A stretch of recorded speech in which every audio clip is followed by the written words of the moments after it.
श्री गणेशाय नमः। चलिए आज की क्लास में 9th की क्लास है। इसमें हमें फर्स्ट चैप्टर पढ़ना है वास्तविक संख्याएं, जिसे हम कहते हैं रियल नंबर। ठीक है, तो आज हम पढ़ेंगे रियल नंबर मैथ। ठीक है, तो परिचय इसमें इंट्रोडक्शन में जैसे गणित में संख्या पद्धति के विशेष महत्व है। ठीक है, गणित मैथ में संख्या पद्धति का विशेष महत्व है। वास्तविक संख्याओं का समुच्चय आर सबसे मुख्य गणितीय सिद्धांत है। वास्तविक संख्याओं को निरूपित करने के बहुत से तरीके हैं, मतलब इसके बहुत सारे तरीके हैं, परंतु उनमें से मुख्य जो पियानो अपगृहीत हैं, जो इटालियन गणितज्ञ पियानो ने खोजे थे। ठीक है, इसके बारे में उन्होंने बताया था, तो इसके बारे में हम पढ़ेंगे। ठीक, एक क्या है, एक प्राकृतिक संख्या है। एक क्या है, एक प्राकृतिक संख्या है। प्रत्येक प्राकृतिक संख्या नेचुरल नंबर, मतलब प्राकृतिक का मतलब है नेचुरल नंबर। प्रत्येक प्राकृतिक संख्या n का एक उत्तरोत्तर n+1 होता है। ठीक है, n का एक उत्तरोत्तर क्या होता है, n+1 होता है। ठीक, दो प्राकृतिक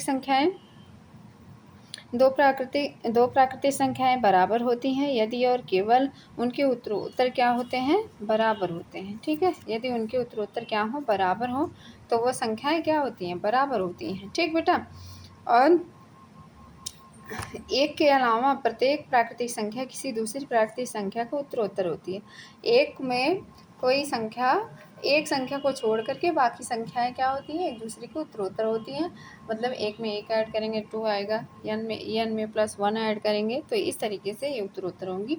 कोई ऐसा समुच्चय जिसमें एक तथा प्रत्येक प्राकृतिक संख्या n का उत्तरोत्तर होता है, प्राकृतिक संख्याओं का समुच्चय कहलाता है। ये सेट ऑफ नेचर। ठीक, अब उसके बाद क्या करना है हमें, इसके में देखना है प्राकृतिक संख्याएं क्या होती हैं, नेचुरल नंबर। प्राकृतिक संख्याएं मतलब जिन संख्याओं हमारी संख्याएं क्या होती हैं, ये 1 2 3 4 5 6, ये सारी हमारी क्या है, प्राकृतिक संख्याएं हैं। इसे नेचुरल नंबर्स कहते हैं। तो इसी कैपिटल एन से प्रदर्शित करते हैं। ठीक है, दिखाते हैं, अर्थात कैपिटल एन इक्वल्स टू मसला ब्रैकेट 1 2 3 सो ऑन इनफाइनाइट तक। ठीक है, तो सबसे छोटी प्राकृतिक संख्या क्या होती है, एक होती है। अगर पूछा जाए कि सबसे छोटी प्राकृतिक संख्या क्या है, तो सबसे छोटी प्राकृतिक संख्या क्या है, एक है। सबसे छोटी प्राकृतिक संख्या क्या है बेटा, एक है। सबसे बड़ी प्राकृतिक संख्या प्राप्त नहीं की जा सकती है। ठीक है, क्योंकि अनंत तक होती है, इसकी कोई सीमा नहीं है। किसी भी प्राकृतिक संख्या में एक जोड़ने से उसे अगली प्राकृतिक संख्या प्राप्त होती है। जैसे 1 में 1 जोड़ेंगे तो 2, 5 में 1 जोड़ेंगे तो 6। तो ये सारी हमारी क्या है, प्राकृतिक संख्या है। 99 में 99 +1 करेंगे तो क्या होगा, 100 होगा। ऐसे 1000 +1 करेंगे तो 1001 होगा। ये सारी हमारी क्या है, प्राकृतिक संख्याएं हैं।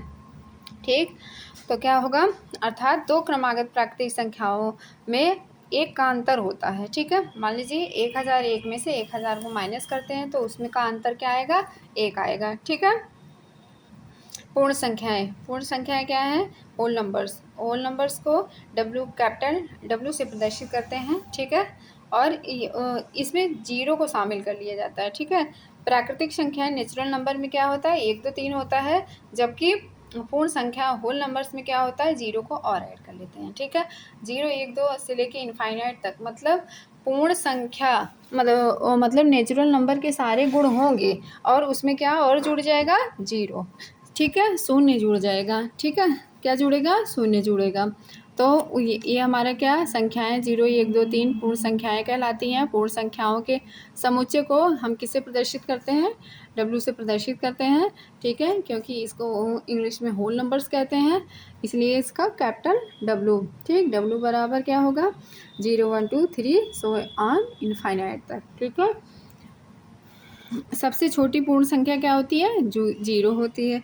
जैसे अगर कोई पूछे सबसे छोटी प्राकृतिक संख्या 1, सबसे छोटी पूर्ण संख्या 0, सबसे बड़ी पूर्ण संख्या प्राप्त नहीं की जा सकती।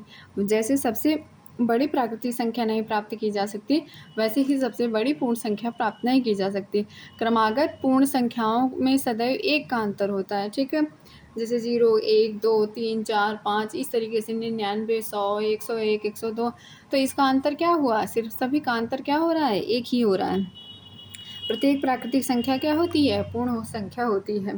प्रत्येक प्राकृतिक संख्या क्या होती है, पूर्ण संख्या होती है। ठीक, अब पूर्णांक किसे कहते हैं? पूर्णांक संख्याओं को इंटीजर्स कहते हैं, ठीक है। इसको इंग्लिश में संख्याएं, इसमें क्या होती है, ऋणात्मक भी आएगा, धनात्मक भी आएगा और जीरो भी आएगा। ऋणात्मक संख्याएं आएंगी, ठीक है, धनात्मक संख्याएं आएंगी और जीरो भी आएगा। तो पूर्णांक संख्याएं कौन सी? -3, -2, -1, 0, 1, 2, 3 पूर्णांक संख्याएं कहलाती हैं। पूर्णांक संख्याओं के समुच्चय को कैपिटल जे से प्रदर्शित करते हैं, ठीक है। किससे प्रदर्शित करते हैं? कैपिटल जेड से। क्योंकि वास्तविक रेखा पर मध्य बिंदु की दोनों ओर अनंत पूर्णांक होते हैं, इसलिए सबसे छोटा व सबसे बड़ा पूर्णांक ज्ञात नहीं किया जा सकता। अब आपको मैं इसको एग्जाम्पल के तौर पे समझाना चाहती हूँ। आप देखें, ये मध्य बिंदु हो गया ओ 0, ठीक है। यहाँ पे आपका -3, -2, -1, यहाँ पे 1, 2, 3, ठीक है। और ये बिंदु हमारा ए हो गया, ये पॉइंट हो गया हमारा बी, ठीक है। तो इसमें क्या क्या नंबर्स आए? 0 भी आया, पॉजिटिव भी आया, निगेटिव भी आया, ठीक। तो इसे हम क्या कहेंगे? पूर्णांक संख्याएं कहेंगे। इसे क्या कहेंगे बेटा? इंटीजर कहेंगे, ठीक। आई होप आपको यहाँ तक समझ आ गया होगा। सभी पूर्ण संख्याएं पूर्णांक संख्याएं होती हैं। सभी पूर्ण संख्याएं जो क्या होती हैं? पूर्ण संख्याएं मतलब होल नंबर्स। पूर्ण संख्याएं मतलब क्या? हमें अभी जस्ट पढ़ा हमने, होल नंबर्स, ठीक है। तो धनात्मक पूर्ण संख्याएं क्या होगी? Z+ मतलब क्या? 1, 2, 3, ठीक है, सो ऑन इनफाइनाइट तक। ऋणात्मक संख्याएं क्या होगी? -1, -2, -3। 0 शून्य ना तो धनात्मक है और ना ही ऋणात्मक संख्या है।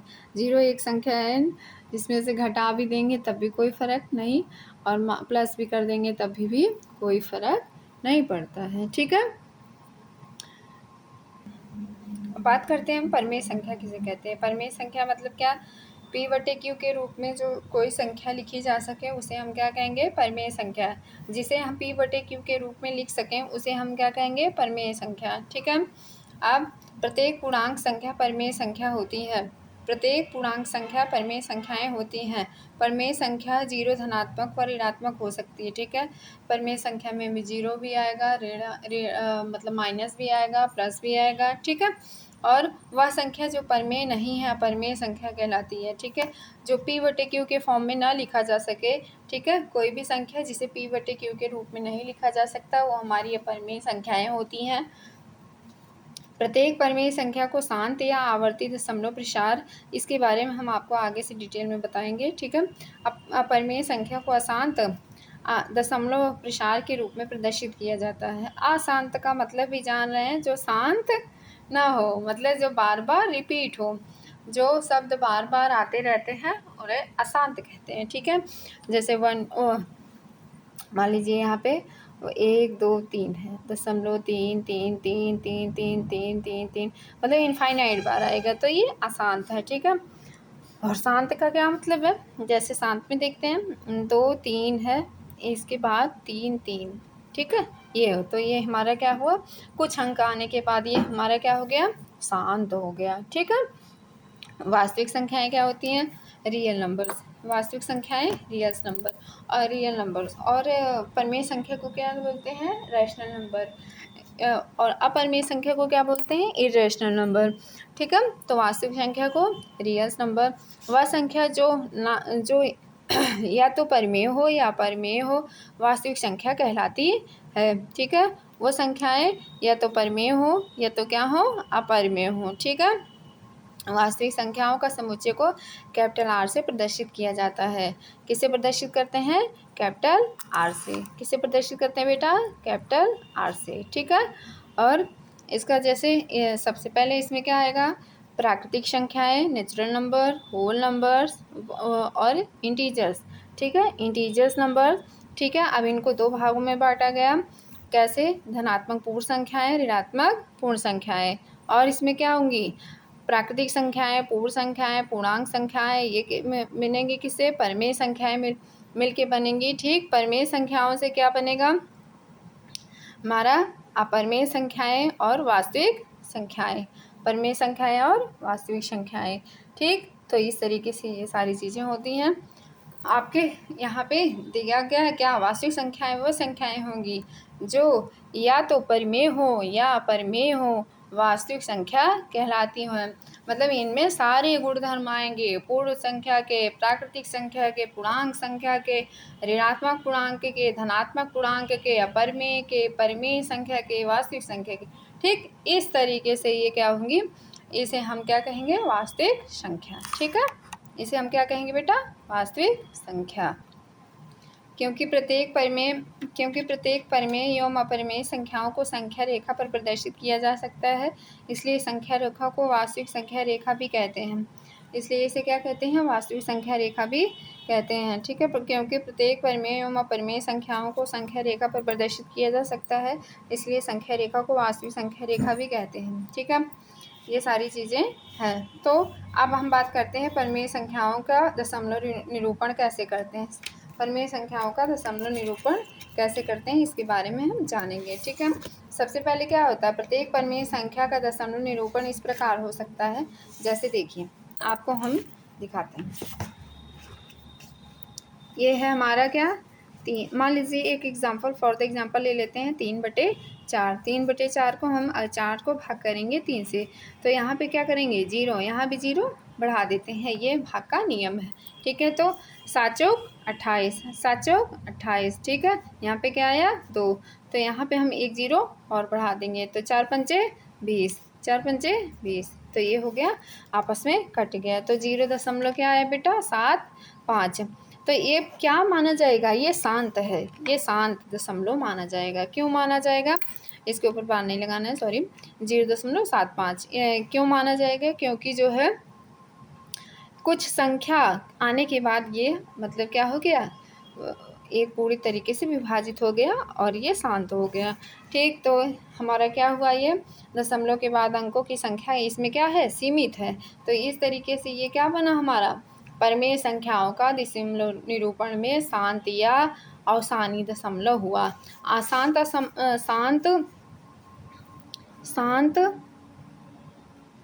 या अवसानी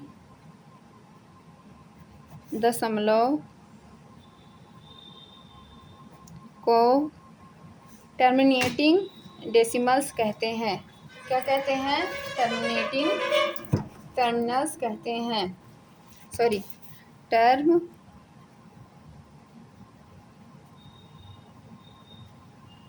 ठीक है, डेसिमल, इसे क्या कहेंगे, टर्मिनेटिंग डेसिमल्स। अब इसके बारे में हमने क्या पढ़ा कि ये कुछ पद आने के बाद ये क्या हो जाते हैं, शांत हो जाते हैं, या इनकी दशमलव के संख्या जो होती है वो क्या होती है, सीमित होती है।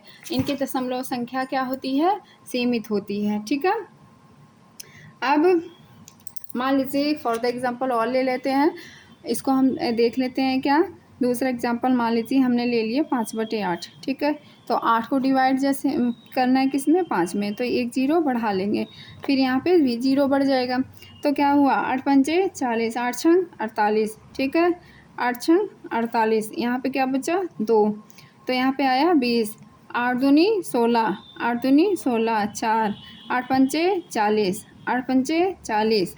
ठीक है, तो यहाँ पे क्या होगा, 0.625।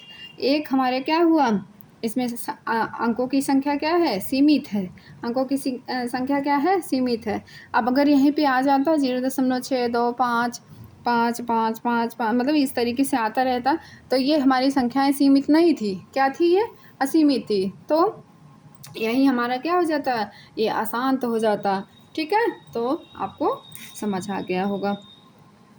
ठीक है बेटा, अब यहाँ पे देखते हैं, प्रत्येक परिमेय संख्या का दशमलव प्रसार या तो शांत टर्मिनेटिंग होता है या तो अशांत नॉन टर्मिनेटिंग रिकरिंग होता है, तथा जिस दशमलव प्रसार शांत या अवसानी आवर्ती होता है वह परिमेय संख्या होती है। वह क्या होगी बेटा, परिमेय संख्या होगी। ठीक है, अब बात करते हैं अशांत आवर्ती दशमलव। अशांत आवर्ती दशमलव, इसके में लिखा है अनंत दशमलव।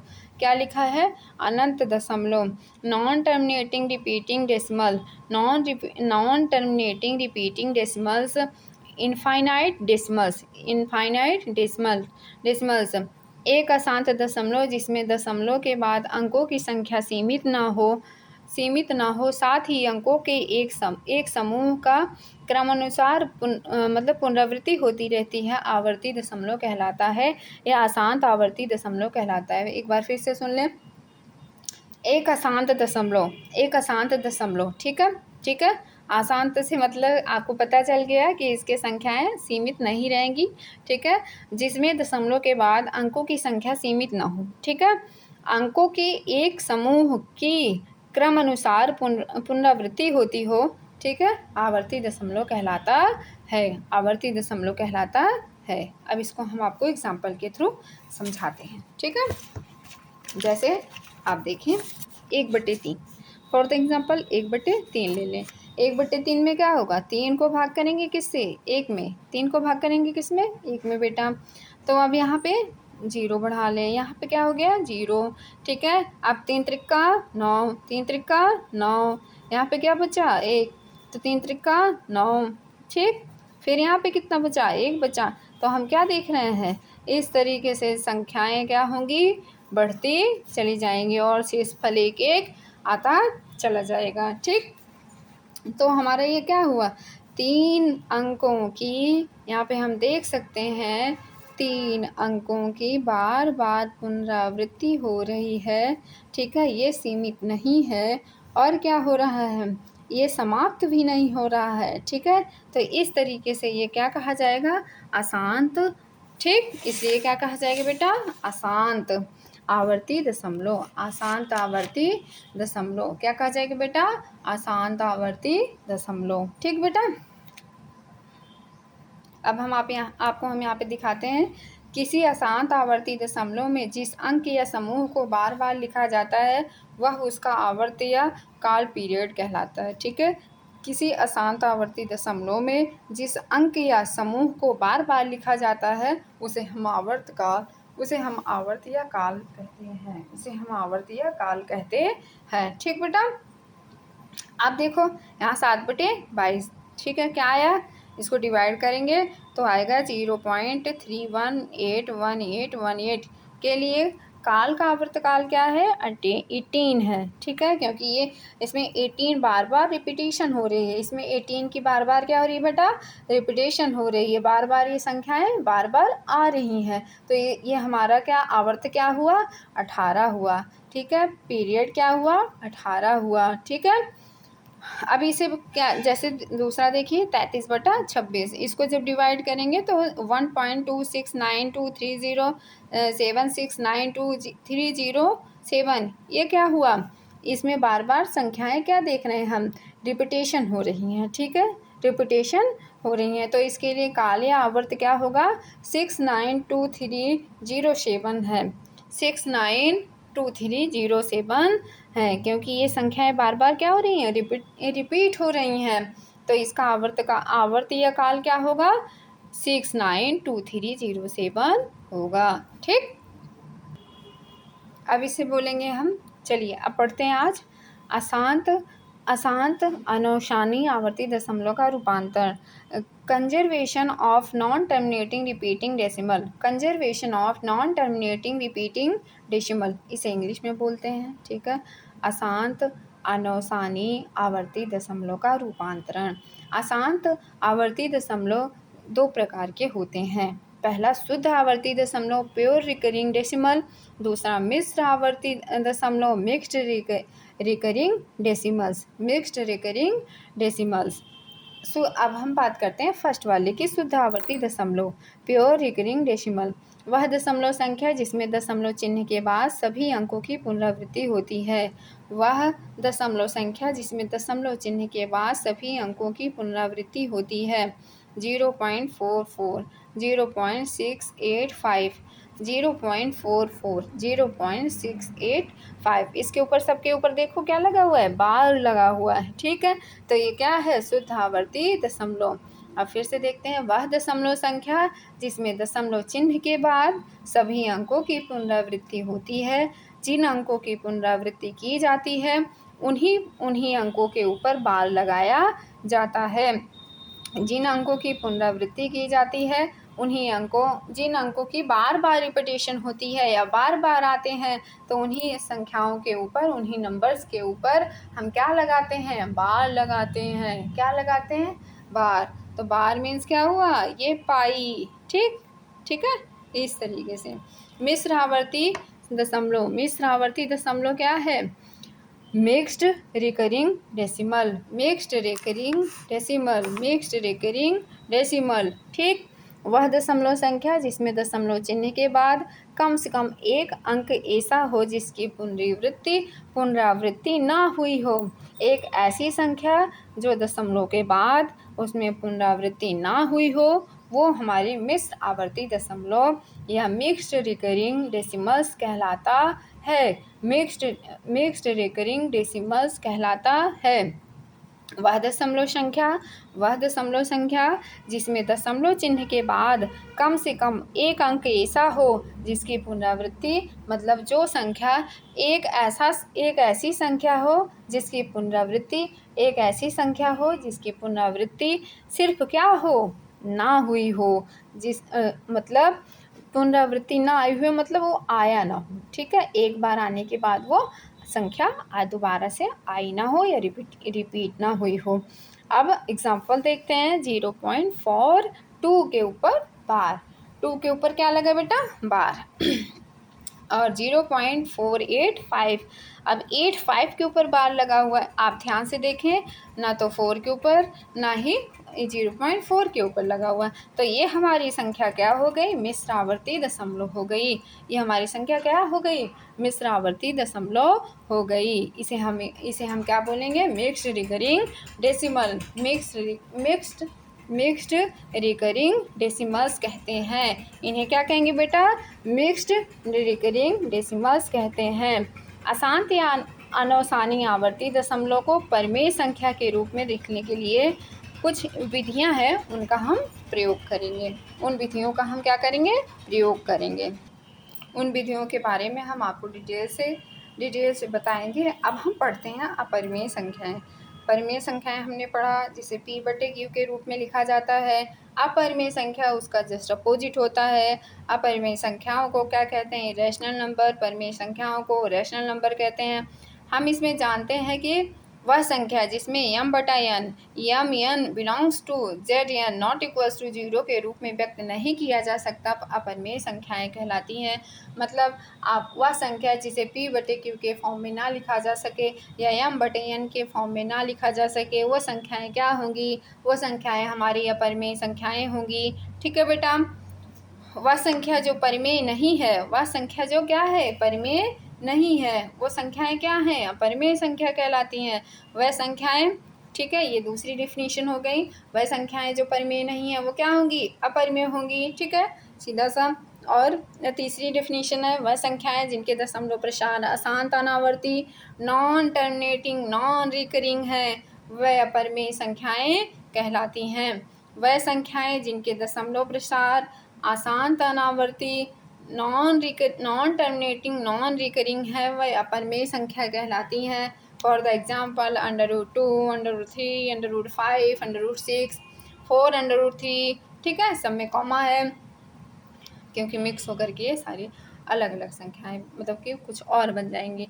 ठीक, वह संख्याएं जिनके दशमलव प्रसार अशांत अनावर्ती, नॉन टर्मिनेटिंग, नॉन रिकरिंग है, इसे बोलेंगे वह अपरिमेय संख्याएं कहलाती हैं। ठीक, सीधा सा सिंपल फंडा है कि वह संख्याएं जो परिमेय ना हों, वह संख्याएं जो परिमेय ना हों, ठीक है, जिन्हें P/Q या m/Q के रूप में ना लिख सकें। ठीक, वह हमारी संख्याएं क्या होंगी, अपरिमेय संख्याएं होंगी, इररेशनल नंबर्स होंगे, इनरेशनल नंबर्स होंगे। ठीक है, एक धनात्मक संख्या का वर्गमूल जो पूर्ण वर्ग नहीं है अपरिमेय संख्या होती है। एक धनात्मक संख्या का वर्गमूल जो पूर्ण वर्ग नहीं है अपरिमेय संख्या होती है। एक धनात्मक संख्या का वर्गमूल जो पूर्ण वर्ग है परिमेय संख्या होती है। एक धनात्मक संख्या का वर्गमूल जो पूर्ण वर्ग है परिमेय संख्या होती है। दो परिमेय संख्याओं का योग, घटा, गुणा तथा भाग, मतलब इसमें ऐड माइनस, मल्टीप्लाई, डिवाइड आवश्यक नहीं है कि ये अपरिमेय संख्याएं हों। दो परिमेय संख्याएं शून्य को छोड़ करके इसमें जोड़, घटाव, गुणा, भाग हमेशा एक परिमेय संख्या होती है। ठीक है। सबसे पहली बात, एक धनात्मक संख्या का वर्गमूल जो पूर्ण वर्ग नहीं है। पूर्ण वर्ग क्या? जैसे √4 का पूर्ण वर्ग क्या होगा? 2। ठीक है। अपरिमेय संख्या होती है। अब अपूर्ण संख्या, अपूर्ण वर्ग क्या है? √2 ले लो, √3, √5, √6, मतलब जिनका रूट ना किया जा सके। ठीक है, जिनका रूट ना किया जा सके। दूसरा पॉइंट है, एक धनात्मक संख्या का वर्गमूल जो पूर्ण वर्ग है परिमेय संख्या होती है। एक धनात्मक संख्या का वर्गमूल, ठीक है, वो माइनस नहीं होना चाहिए। और जैसे मान लीजिए √4 है तो ये क्या है? पूर्ण वर्ग है। ये क्या है? पूर्ण वर्ग है। ठीक है, परिमेय संख्याएं होती हैं। दो अगर अपरिमेय संख्याएं हैं, चाहे उनको जोड़ें, उनको घटाव करें, उनको गुणा करें, उनको भाग करें, तो ये संख्याएं आवश्यक नहीं है कि वो अपरिमेय संख्या ही हो। ठीक है, या अपरिमेय संख्या ही आए। ठीक है, दो परिमेय संख्याओं शून्य को छोड़ करके दो परिमेय संख्याएं को ले लें, उनमें हम क्या करें? जोड़ लें, घटाएं, गुणा करें, भाग करें, हमेशा ये क्या आएंगी? परिमेय संख्या आएंगी। ठीक है, परिमेय संख्या आएंगी। ठीक, अब हम पढ़ेंगे क्या? अपरिमेय संख्याओं का सामान्य परिणाम। ठीक है, परिणाम। General results of irrational numbers. एक अपरिमेय संख्या का ऋणात्मक भी अपरिमेय संख्या होती है। अगर कोई अपरिमेय संख्या कोई इरेशनल नंबर है, उसमें माइनस करने पर भी वो क्या आएगा? इरेशनल नंबर ही आएगा। एक परिमेय व एक अपरिमेय संख्या को जोड़ने पर अपरिमेय संख्या ही होती है। मतलब आपको ये चाहे वो रैशनल नंबर हो या इरेशनल नंबर हो, उसमें ऐड करने पर वो हमेशा इरेशनल नंबर ही आता है। ठीक है, एक अशून्य संख्या मतलब एक कोई अशून्य संख्या नहीं है, वो अपरिमेय संख्या तथा अपरिमेय संख्या को गुणनफल अपरिमेय संख्या ही होती है। ठीक है, शून्य को छोड़कर एक इरेशनल नंबर और एक इरेशनल नंबर का मल्टीप्लाई करने पर हमेशा इरेशनल नंबर ही आएगा। हमेशा इरेशनल नंबर ही आएगा। एक शून्य परिमेय, अब इसको देख लेते हैं। जैसे देखते हैं क्या कहा कि एक अशून्य परिमेय मतलब कोई संख्या जो है वो अशून्य परिमेय है, और एक मान लीजिए यहाँ पे, ठीक है, परिमेय संख्या हम लेते हैं, परिमेय संख्या ले लिए हम, मान लीजिए 2। ठीक है, सॉरी, मान लीजिए आप यहाँ √2 ले लो और इसको मल्टीप्लाई √3 से करो, तो ये √6 हुआ। तो ये क्या आया हमारा? ये कि इरेशनल नंबर ही आया। ठीक है, ये हमारा क्या आया? एक इरेशनल नंबर ही आया। ठीक है, एक अशून्य परिमेय। हाँ, तो यहाँ पे तक हम हो गया।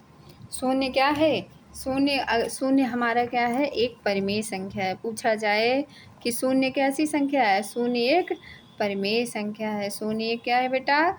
परिमेय संख्या है। ठीक है, परिमेय संख्या है। ठीक है, 22/7 पाई का सन्निकट मान होता है। 22/7 किसका? पाई का एक सन्निकट मान है। यहाँ पाई क्या है? एक अपरिमेय संख्या है, जबकि 22/7 क्या है? परिमेय संख्या है। ठीक है, अगर आपसे कभी पूछा जाए कि 22/7 क्या है, ये हमारा रैशनल नंबर है, और पाई जो है वो इरेशनल नंबर है। ठीक है, इरेशनल नंबर है। तो इस तरीके से हमारे जो मेन कॉन्सेप्ट थे, इसमें आपको पूर्णतः कॉन्सेप्ट क्लियर हो गए होंगे। तो इसके जितने भी क्वेश्चन होंगे, ठीक है, इंपॉर्टेंट क्वेश्चन मैं दूसरे पार्ट में लेके आऊँगी। ठीक है, ओके, थैंक यू।